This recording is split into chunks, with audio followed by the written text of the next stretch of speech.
Okay, so we're going to just quickly talk about rib releases because they can happen. Um, some people have them, some people don't. Some people will experience a rib release and it won't be painful, and some people it'll be quite painful. It just depends on your body. So, a rib release is when we're generally blocking in the rib cage area, but it doesn't have to happen during a blocking session. It can happen while you're on the block during a class. It can happen during a pelvis and legs class, um, and then the rib just releases. It can happen when you're reaching for something in the cupboard or just doing something daily life, because what happened is you've released a lot of tension in that area, and the rib will just decide to release when it's ready to release. And so what it is it's these intercostal muscles in between each rib, and over time, as we collapse. So I'm not going to stand up, but if we have a nice proper posture, you know, our ears should be above our shoulders should be above our hips, and our hips should be above our ankles. So if we're in a proper alignment, that's great.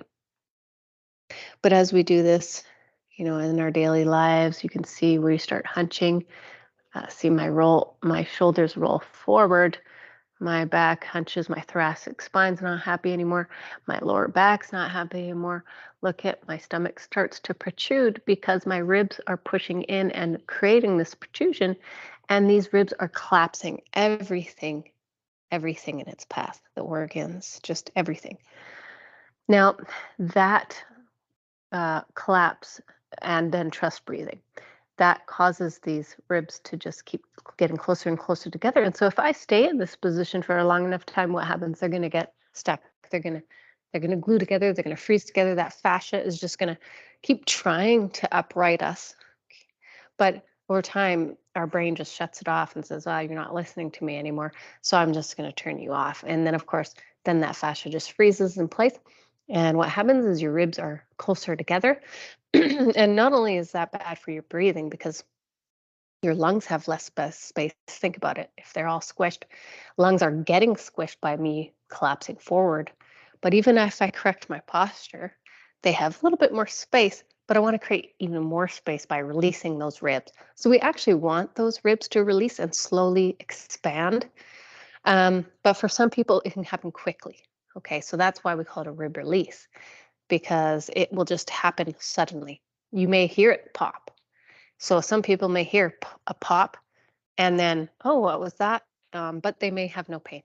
It may have just been like, ooh, no inflammation for them. Wonderful. Some people, you'll hear a pop or you won't hear anything. You'll just feel something and there will be pain. But inflammation is a good thing. Inflammation is your body healing. It's just not fun.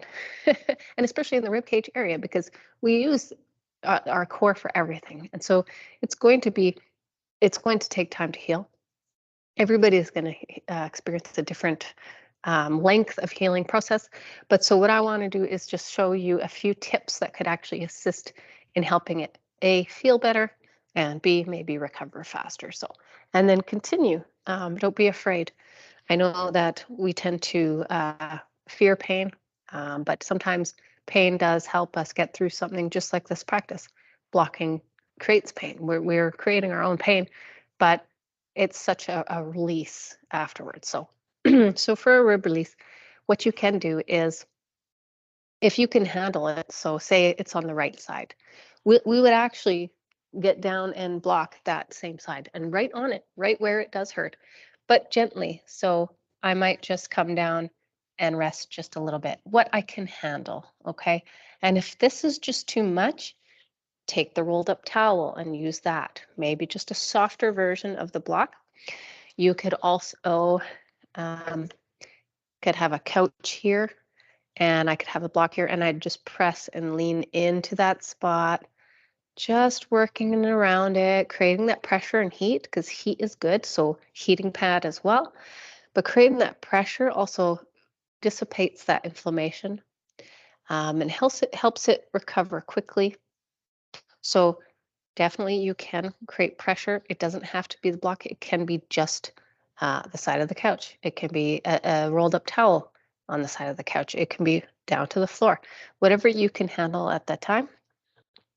And then, of course, a heating pad, hot shower, hot bath, sauna, hot tub, anything to create heat to help that inflammation actually dissipate and start healing the area faster.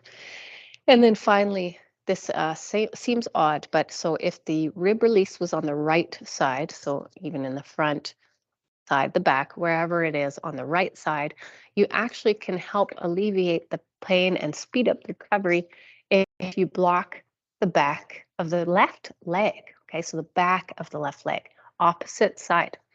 And so what that looks like is, getting in all the way down the hamstring, slowly, slowly, and working up and underneath the calf and just working your way down.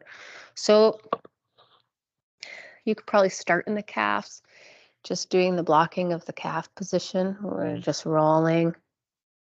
Okay, and spending some time blocking the back of that whole leg. So right from the Achilles tendon right to the bottom or the top of the hamstrings, right where it meets the bottom of the glute. So slowly working the back of that leg, spending a good 3 minutes in each side. I understand that that would take a time, but whatever you have. So if I have 5 minutes, I'm just going to rest in this position. Maybe later in the day, I have 5 more minutes. I'm just going to bring it down. Maybe later in the day, I have 5 more minutes. I'm going to put it up here under the hamstring. So blocking the opposite of the rib release. So right side, left leg, but the back of the leg. And if I had my rib release on the left, I would block the back of my right leg. So those are some tips. Blocking the back of the opposite leg, creating heat and pressure, so using the block, but gently blocking and heating the area.